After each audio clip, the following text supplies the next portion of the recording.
सीतापुर के थाना रामपुर मथुरा अंतर्गत ग्राम पल्लापुर में बीती 11 मई को हुई 6 लोगों की नृशंस हत्या का पुलिस ने सनसनीखेज खुलासा कर दिया है।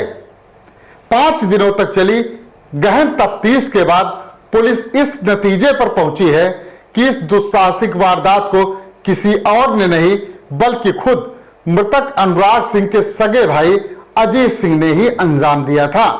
आईजी रेंज लखनऊ तरुण गाबा ने मीडिया को पूरे घटनाक्रम के बारे में सिलसिलेवार जानकारी दी और बताया कि अजीत ने इस जघन्य वारदात को किन कारणों से अंजाम दिया।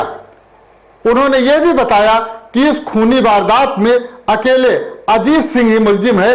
तमाम जांच पड़ताल के बावजूद घटना में किसी और की संलिप्तता नहीं पाई गई है।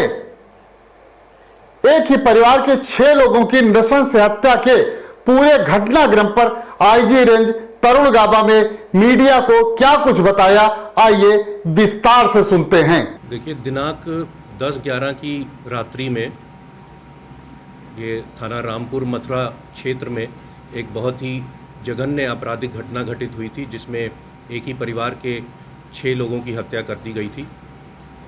घटना के तत्काल बाद जो मृतक अनुराग के सगे भाई ने अपने आप को एक चश्मदीद गवाह की तरह प्रस्तुत किया और बताया कि उसके सामने ये घटना कारित हुई है और जिसमें परिवार के अन्य लोगों को मारकर अनुराग ने खुद आत्महत्या कर ली है।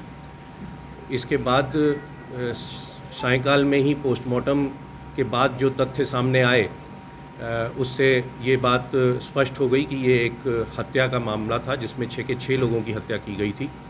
उसके बाद पुलिस ने इसको इन्वेस्टिगेट किया है, विभिन्न पहलुओं को अपनी जांच में सम्मिलित करते हुए साक्ष्य एकत्रित किए हैं और जो तथ्य साक्ष्यों के आधार पर सामने आए हैं उससे मृतक के भाई द्वारा ही ये घटना कारित करना स्पष्ट हुआ है। ये जो अभियुक्त है अजीत, इसके द्वारा कुछ पैसे और ज़मीन के विवाद के चलते हुए ऐसा महसूस किया जा रहा था कि इसके भाई और उसकी भाभी द्वारा उनसे ये प्रताड़ित महसूस कर रहा था और इसको लग रहा था कि वो इसके साथ बेईमानी कर रहे हैं। एक 24 लाख का केसीसी लोन भी था जो उन लोगों ने पहले इससे बात की थी, वादा किया था कि वो इसको मिलके चुकाएंगे, जो कि इनके पिताजी के जीवित रहते हुए समय का लोन था, परंतु इनके द्वारा उससे इनकार कर दिया गया। घटना की रात्रि में भी ये एक इमीडिएट रीज़न रहा जिससे क्षुब्ध होकर इसने इस घटना को अंजाम दिया। देखिए, घटनाक्रम जैसे मैंने बताया कि जब हत्या के केस की विवेचना शुरू हो गई, जब ये स्पष्ट हो गया कि 6 के 6 लोगों की हत्या की गई है, उसके बाद जो ये अपने आप को चश्मदीद गवाह बता रहा था उससे भी गहनता से पूछताछ की गई। CDR एनालिसिस किए गए, टॉवर डंप एनालिसिस किए गए, जो अन्य रिश्तेदार थे, पड़ोसी थे, गांव के लोग थे, उनसे भी बातचीत की गई, छानबीन की गई। जो प्रदर्श घटनास्थल पर बरामद हुए, जो कुछ दस्तावेज़ भी बाद में विवेचना में प्राप्त किए गए, उनसे ये स्पष्ट हुआ कि अभियुक्त अजीत द्वारा स्वयं ही इस घटना को कारित किया गया है।